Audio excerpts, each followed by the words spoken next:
Let me not miss my words here, Leticia. The institutions are not doing enough. Globally, universities are not doing enough. Currently, we are having only Michigan State University that is globally interacting with other universities in the South. And that's why possibly this is my first podcast as far as international learning is concerned. Other universities are not doing enough. Welcome to Bridging Boundaries, a podcast by Alliance for African Partnership. AAP is a consortium of 10 leading African universities, Michigan State University and AAP, a distinguished network for African policy institutes. Bridging Boundaries is a space that brings together people and organizations working toward common goals from different perspectives. This podcast will explore ideas in collaboration, shaping higher education and global research partnerships. We invite scholars, practitioners, and innovators to share their work and discuss initiatives that are addressing shared challenges across different contexts.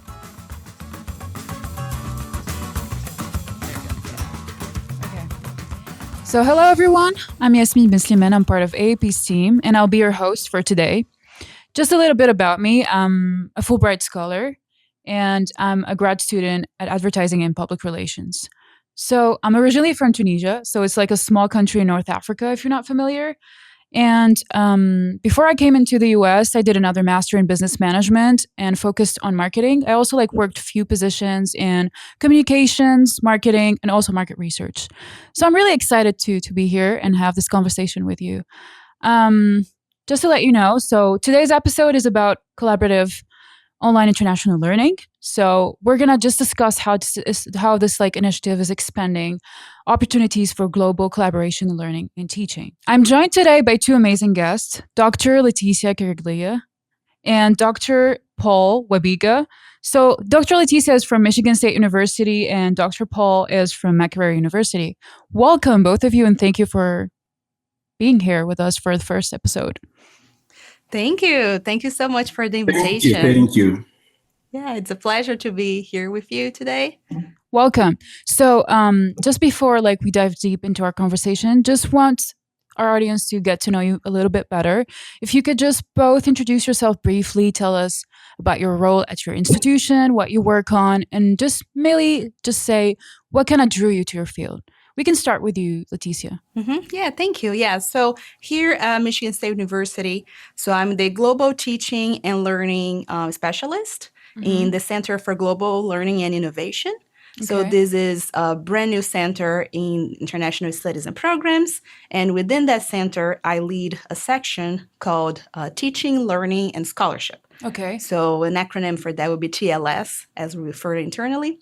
So really the idea of this section is to build capacity within faculty when it comes to global learning, but also support their own research, advance global learning on campus, and things as such, right? So kind of what drew me to the field, I guess, so I'm also, I used to be faculty until very recently. Right now I'm not teaching, but I do love teaching a lot. So Great. I do have that foot into teaching, but also I love curriculum design and instructional design. So that's very much tied in with the work that I do currently. And one example of that is advancing COIL, as you said, Collaborative Online International Learning here at MSU, and creating this type of partnerships between MSU and other institutions abroad. Oh, thank you. Thank you for sharing that. Dr. Paul, do you mind sharing with us your background and then what do you do? Thank you so much, moderator. Paul Wabiga is my name. I hold a PhD in Labor Industrial Economics from Stellenbosch University. I am currently working at the School of Economics. I'm a lecturer in the Department of Policy and Development Economics, and the in charge of e-learning for the School of Economics, liaising with the Institute of Open and Distance Education for the university in order to promote e-learning in the school. I'm equally the coordinator for the university regarding the Alliance for African Partnership, which is an alliance anchored at Michigan University. So I coordinate fellows as far as COIL is concerned, between Makerere University and then other colleagues from the other universities, the other leading universities on the continent, of course, in collaboration with Michigan State University. So as far as online collaborations are concerned, that is my role in the Alliance for African Partnership. And of course, I'm also a seasoned consultant with international organizations like the Afrexim Bank, Intergovernmental Authority on Development, and government ministries, departments, and agencies. Thank you, Paul, for sharing all of your background. So to kind of like set the landscape for our audience to understand what COIL is, any one of you could jump in on this and just tell us, how would you like explain or define what COIL is, and how does it work in practice? Yeah, that's a great question. So COIL, as we mentioned, stands for Collaborative Online International Learning, right? And this was pioneered by the SUNY COIL Center. But really, in practice, what it means is that it's a teaching and learning framework in a way. And then it always starts with educators or instructors, faculty, creating this partnership. And that will allow for their students to then come together when those classrooms are, in session. And the idea is that because it's international, that those classrooms will be in different countries, right? Okay. So, for example, if you imagine that, let's say I'm here at Michigan State University and you are in Tunisia teaching, right? So then we'll come together, we decide, okay, well, what classes are we teaching around the same time? Because very important that timing is very important.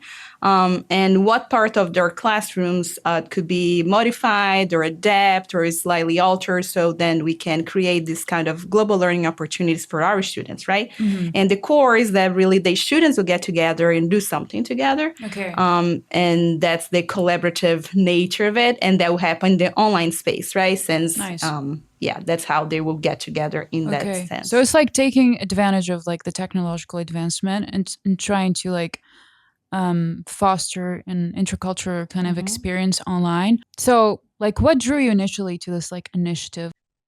Thank you so much. As far as COIL is concerned, its indispensability can easily be appreciated from what it offers,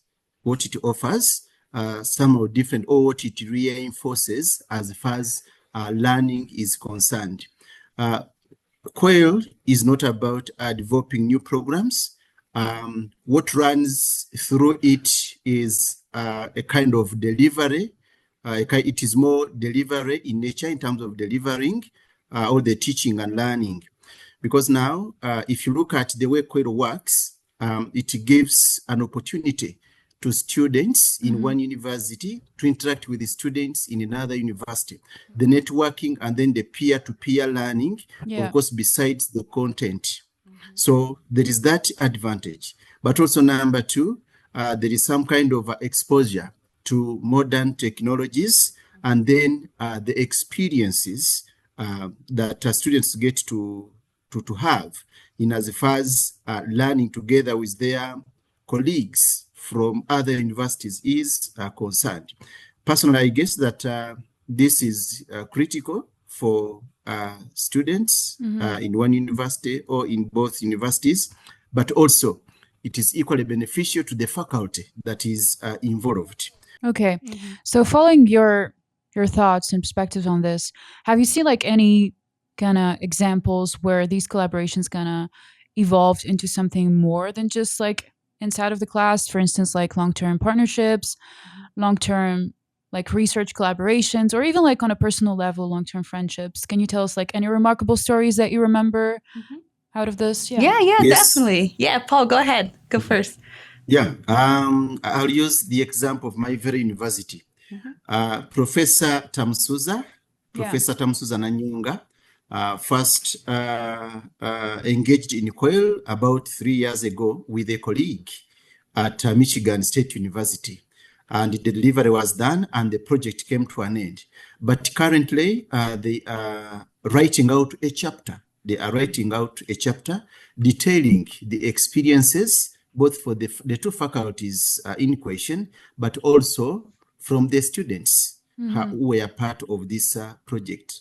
So you can see vividly that it did not only end at the kind of teaching that was done online and all that, but it is now being escalated into something bigger and bigger. And my anticipation is that after this chapter now, possibly there could be gates opened for collaborative research and empirical investigation in matters that are important for the current generation.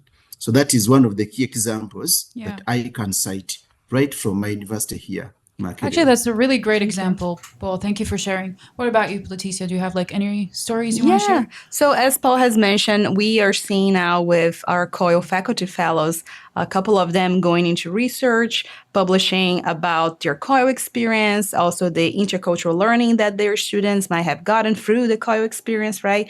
And also their own insights into the experience. That's also very valuable, right, for the field of teaching and learning, but also for the field of international education as a whole, right? So we are kind of seeing those stories, but also it's interesting because each team of COIL fellows is very unique, right? Because it really depends on their partnership, depends on the classrooms and things like that. So we have seen even, for example, one team, they already had a research project together and they're looking into something very complicated, like scientific speaking. I cannot even say what it is exactly, but it's something very scientific. They're looking into it. And then had to do with genetics of plants and things like that. So they already had a research partnership going on, but then they're like, oh, maybe through COIL, we can bring that into the classroom, right? So their pathway was a bit different where they already had the research going on. They brought that opportunity into the classroom where the students could collaborate and they can learn from one another because it was some kind of native indigenous root that existed that they were like investigating. And exploring, and the other students have the lived experience of knowing what root was that root, right? And how was that used in the market and things like that. So then, so the students had this really nice experience, right? Because one side you have students really doing the analytics and the analysis. On the other side, you had the students with the lived experience of knowing more about this indigenous vegetable and their use in the market and things like that. So through the classroom, they're able to collaborate, and then afterwards, they kept the research going as well. So as you can see, there's different pathways that people can take when it comes to COIL. And even we are hearing now a little bit more about something called blended mobility. That's what the name has been going on. So that's the idea of combining COIL with education abroad, right? Okay. So maybe during the whole semester, because again, COIL is very flexible. So the experience could last, let's say, 6 weeks, could last 8 weeks. It kind of depends on how long the classrooms are going, and the calendar also, if there is a match in the calendar. But let's say they're doing COIL for the period of 14 weeks, but then during one of those weeks is spring break, let's say here at MSU, so they can go in education abroad program and actually meet their counterparts at this other country, right? So that's also an example of something that's very innovative that we are kind of seeing a little bit more now here at Michigan State University. Yeah, it's kind of interesting. I think one point that really got into me is I feel like it's a huge asset that you kind of work with different people that kind of have different cultures, and it just brings a lot of value into a project to work with like people from different countries. Like, how would you distinguish COIL from any traditional kind of programs? Let's say, for instance, exchange program. Thank you so much. The immediate distinction between traditional exchange programs and then COIL is that this one is technologically driven. This one is technologically driven. It is technology that breaks the geographical barrier in this Great case. point. Yeah. Because faculty this side interacts with the students the other side, and then faculty the other side interacts with students this side without the need for physical meetings. Whereas traditional exchange programs, faculty moves from Makerere University and goes at Michigan State University to start instructional teaching there, and then the reverse also. But for COIL, it is largely E-driven. That is the immediate distinction. Yeah, absolutely. Leticia. Just like taking advantage of the resources that we have now. And if I had to add up to that, like the cost too. I mean, it's just it's an interesting element too, because I remember when I was a student, like I wanted to go to an exchange program, but I had to pay more for that. So it's like extremely valuable to go to that place, but you need like to spend like your rent. It's a lot of like additional expenses. And it feels great to have kind of a similar experience, but without having to like face all the added expenses. What do you think of that? Yeah, for sure. And that's something that even though, for example, here at MSU, we are able to provide lots of scholarships for our students and things like that, but still, we totally understand that cost might be prohibitive for some of those students, right? Or maybe even the experience is not well suited for themselves, right? For many different reasons that might be, right? Maybe they work also. They can just afford to take a whole week off their jobs and then go into some kind of experience like that, right? So in that case, as Paul has mentioned, COIL being embedded into the curriculum, that's something that makes it very powerful as well. And then usually that comes with a low cost, is more accessible for the students, right? So it just makes global learning more accessible in that sense, for sure. Yeah, it's just adding to Paul's point. He said like the technology kind of ended the barrier of geographics. Yeah. You know, like it's just like it's a tool that made it very accessible for people to interact, even though you like live in different countries, different time frames. Yeah. So yeah, it's great. So continuing our discussion about COIL, I want to focus more about the fellows programs in Africa. I know like there's a collaboration between MSU and Makerere University. Any one of you can just tell us about this program, like what are the goals and what is it trying to achieve? Yeah, so I'll get started here, Paul, since I'm the program manager for that program. Yeah, so the idea really is a couple of the goals, right? Like, as you mentioned. So it's to connect MSU with institutions in Africa at many different levels, right? So it could be institutional level, it could be faculty level, student level, but also a coordinator level. And that's, for example, where Paul comes in, right? So we have that goal of like connecting MSU to different institutions in Africa, but also to provide this kind of amazing global learning opportunity, right? Which would not be possible without this program in a way, right? So those are just kind of like a couple of goals that I can think of. But it all started in 2023, by the way, and it has been going on for a couple of years now, and we have had 3 cohorts so far. Hopefully, launching cohort 4 soon. Okay, nice. So we keep on going. So that's very interesting, and I think very exciting actually to be able to keep on going and creating momentum on campus surrounding that program. Okay. Paul, what do you think about this collaboration, like this program overall that's going with MSU and Makerere University? Like, what do you think is the benefit for you? The benefit is similar to what I talked about before. New methods of engagement, collaboration in research and innovation enhances our visibility and internationalization, but also there is peer-to-peer learning from colleagues from Michigan State University. It is ongoing, just like I told you earlier, that some of the fellows, like Professor Tamsuza, have now escalated it from mere delivery to writing a full chapter on the experiences of these students. Leticia is quite aware that I had initiated collaborative research. I'm writing a concept which I want to work on with a colleague from Michigan State University. So in terms of research and development, collaboration, this partnership is key. In as far as peer-to-peer learning, this collaboration is key, and overall advancement of the university's goal of being research-led on the continent. Such collaborations like COIL are critical, and they have a very big role to play. They help now enhance the efforts of the university to move towards its ultimate goal. So even in terms of faculty, the benefits are immense. Okay, do you recall any interesting kind of big projects out of this program? I do. Yeah, you can share with Professor us. Tam Souza still and the colleague, we are using music. I think the other project was about music. And I remember in our, I think one of our meetings last year, one of our COIL meetings last year of COIL coordinators, during presentations organized by Madame Leticia, by Dr. Leticia, during those presentations, I challenged Professor Tam Souza and her colleague to write a project that would use music and drama to promote environmental conservation.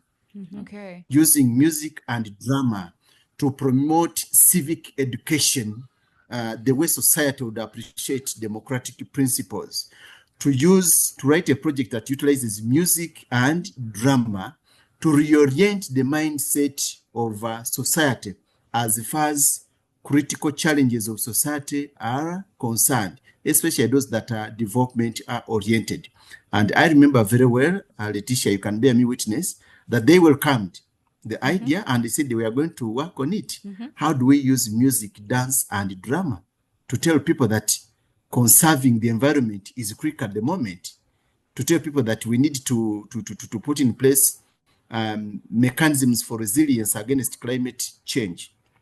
So I'm expecting that they must be working these projects, and soon we might start seeing the results.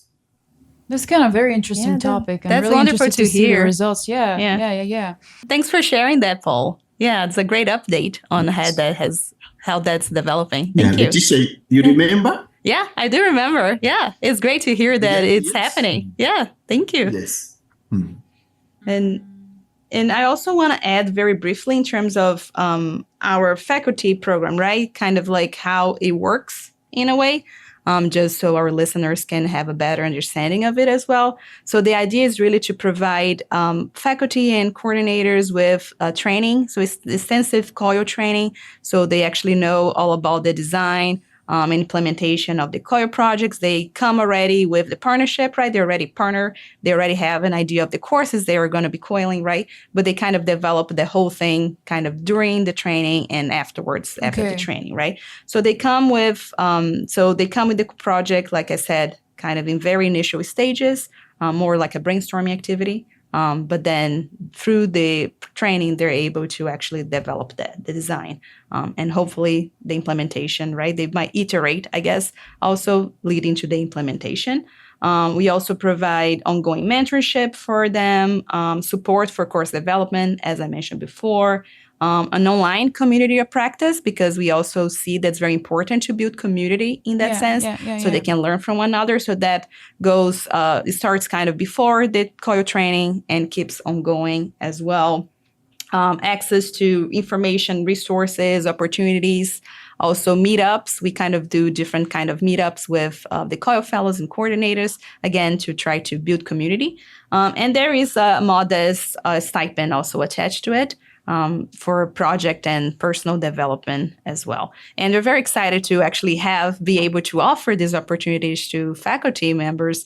And that would not, I come from the Center for Global Learning Innovation, right? But this program would not be possible without the Alliance for Africa Partnerships support, and also other stakeholders here, international studies and programs. For example, Cohort 3, we also partner with African Study Centers, right? So there are different stakeholders in this to make this possible, but it's a very exciting opportunity, I think, for faculty members and students and all of that. I think you mentioned a really important point about like how you are trying to also like keep a community going. So it's just not about like a collaboration within like a specific time period and that's it. So it's just like an ongoing kind of collaboration, and that's really an important point.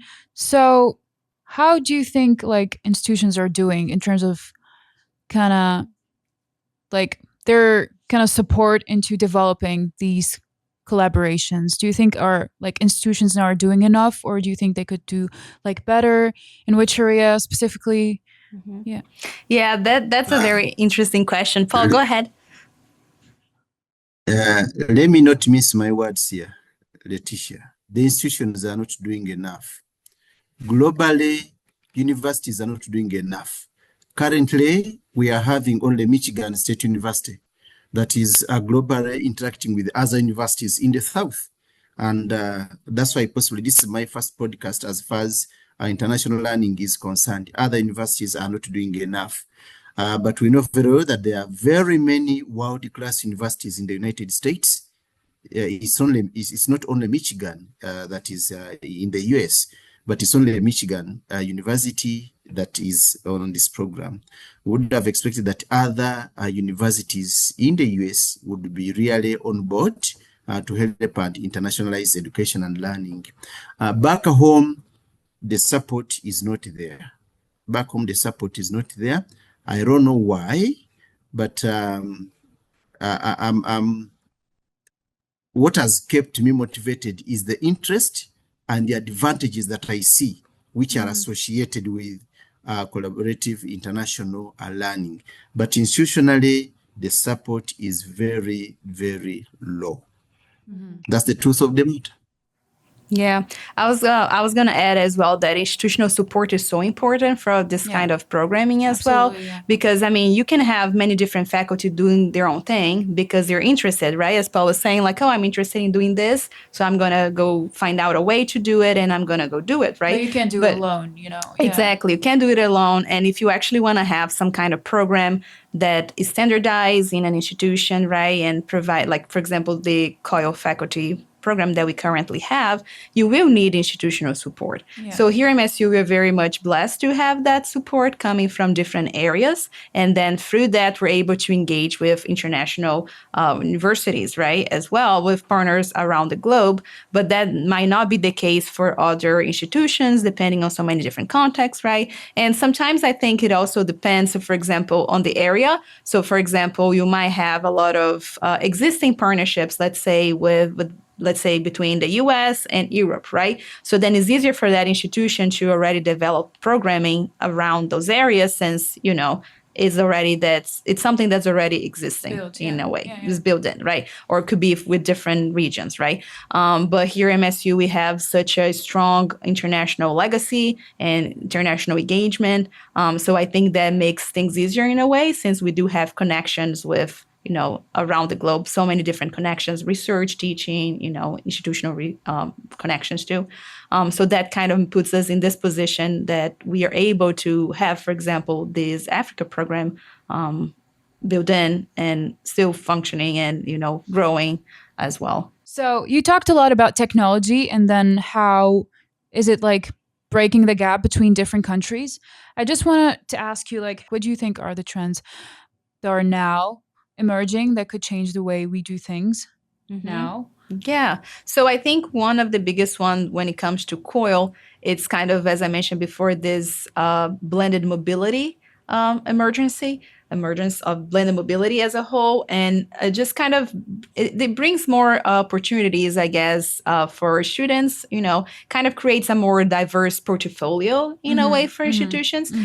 So then the students will be able to say, okay, maybe I'm not 100% comfortable with doing like a full study abroad program, but maybe I'm comfortable doing something like blended mobility, or maybe just doing COIL, right? Like there are different ways that it can be catered to students. And I think that creates a more kind of individualized and personalizable type of learning as well. So that's just one that I can think of from the top of my head when it comes to COIL. I'll let Paul add his own remarks to that. As far as that is concerned, I see something that will either accelerate COIL, would be the emergence and importance of artificial intelligence. Of course, this is going to provide a challenge as to whether students would be so much interested or kept into a collaborative international learning, because AI is here with us, and students can almost access each and everything. They can access each and everything. So it presents a challenge to us to put in place, or the way COIL should be done, such that we can keep students, especially students, because for faculty it is okay, but to keep students motivated to internationally exchange. But at the same time, it might have an advantage of shortening the time of catching up, by the students in the developing economies, catching up with their colleagues in the Western world, because AI will provide much of what is needed in order for these students to catch up. So it might be an enhancer or otherwise, as far as collaborative international learning is concerned. Food for thought. Yeah, I think that's a great kind of debatable question. Is like AI going to be a challenge for higher education, or is it going to be a facilitator that's going to make things better, or just going to kind of ease in the process, if you think about it? So I don't know. What are your thoughts on this? Yeah, I think there's so many discussions around the use of AI in the classroom for many different important reasons, right? I think as far as COIL is concerned, as long as it creates a more meaningful experience for students, and then I feel like that faculty might be all about it. But at the same time, there might be some uses of AI they're not okay in the classroom, right? And things like that. So there's still a lot to be, I guess, figured out in the area. But it's something that is here. And I guess, as Paul mentioned, it's kind of food for thought. We don't know what exactly it's going to become, but it's something that our own faculty members are already starting to think about right now. Exactly. And I think that's a huge part of your work, is just to always like get the updates, like what is new, what is happening, and then how could this influence how we do things. So, and I think AI is just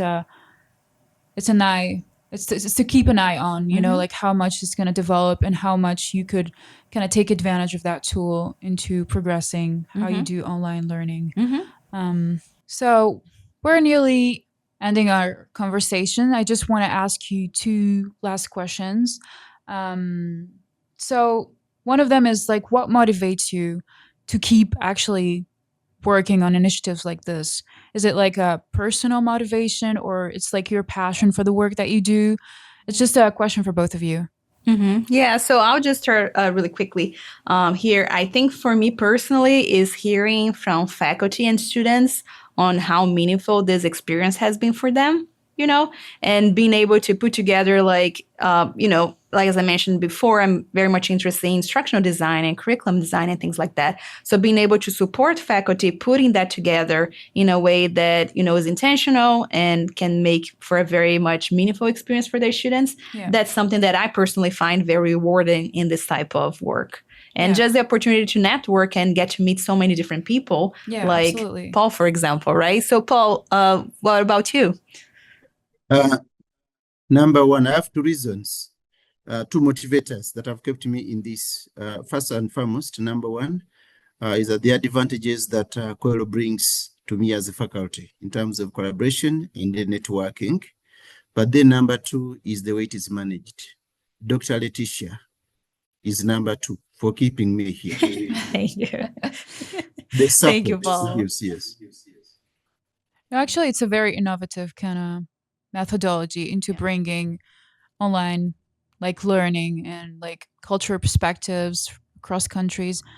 It's really cool. And I think the role of coordinators across, many different institutions is really to keep people engaged, right? Yeah. So as Paul is mentioning here, and it's very sweet of you, Paul, thank you for the acknowledgement. There's a whole support network here at Michigan State University that puts me in this position and makes me able to actually perform the type of work that I do, right? But it is really like a teamwork here, right? We do have the support of different speakers too, external speakers and experts in the field and things like that. So our program wouldn't be able to exist without that. And as I mentioned before, without the support from AAP and now the African Studies Center as well. So there is a structure in place making this possible. And I think the role of a COIL coordinator is very much important as well, trying to keep people as engaged as possible, even after the COIL project is over. Yeah, it's like the recognition of all stakeholders and just like thinking that this collaboration just like meaningful with all these people getting involved to make it happen. So as a last reflection to kind of close our discussion, if you could imagine the future of global academic collaboration in the next 10 years, what would you hope to see? So starting with you, Leticia. I think for me personally, it would be more collaborations, I guess, happening, right? Actually making things more global in that sense. Really like a wider understanding, adoption of this kind of methodologies, but also an understanding of why it's important. Right? Because right now we're still kind of battling that a little bit, trying to talk about the benefits of it with even leadership, right? Getting leadership buy-in and things like that, like how to make it institutionalized, right? So that's something that I hope that in the next 10 years, the institutionalized aspect of it will be easier in a way, and that will lead to wider adoption, by faculty members. And then, I mean, speaking of COIL particularly, but also I think a wider spread of global learning experiences. Like I mentioned, COIL might not be for everybody, and that's fine. But there are like so many different opportunities and different experience that can be developed, right? Aside from COIL itself. So I think like a wider portfolio at different institutions and really more collaborations, between different universities all over the world, especially the global north and the global south. Yeah. What do you think about this, Paul? First of all, the issue is about what do I hope for the future, right? Yeah. I'll be a bit indirect here, but one, I hope to see other world-class universities like Michigan in Uganda, but via collaborative international learning. I hope to see not only Michigan, but universities like Arizona, Iowa University, Harvard, and all those world-class universities. I hope to see them come on board. But then, two, I'm also hopeful that our pedagogical approaches, I hope to see them more internationalized. As COIL takes more and more shape. I expect the pedagogical approaches to be more internationalized and also increased access to international education by our students and the citizens generally in sub-Saharan Africa and generally the developing world. This is what I hope to see, and I would work towards it, given that I have the opportunity now. Yeah, I think it's really interesting what you both just said. And I think little steps would be just like trying to kind of overlook the international element when you design at least like a program or like into your pedagogy. Just think about how is this like meaningful on an international level, or like you could just like start very small by giving like examples outside of the country where you live in, or just like bringing speakers from different countries. I feel like it is very much relevant for students to have and experience different cultures while they learn, Yeah, for sure. Yeah. And here at Michigan State University, one of the missions is really to create globally engaged citizens in a way, right? So that's kind of part of a mission too. So I think in that sense, the work that Education Abroad does and COIL and so many other virtual exchange opportunities, that's really speaking closely to that mission of providing, students with a global learning opportunity that will make them more prepared to the global workforce as well. Absolutely. So thank you both so much for being here and for sharing with us all your stories and perspectives about this. It was a very interesting discussion. And thank you also for our listeners for joining our first episode for Bridging Boundaries. AAP is really happy to kind of bring this platform and elevate voices like yours. So if you want to just share knowledge and connect with different people, or just find research collaborations, you can visit us at AAP Bridge. And it's just a platform and a space where you can connect and network with people and share knowledge. So if you like this conversation and if you want to hear more of it, just stay tuned for more to come.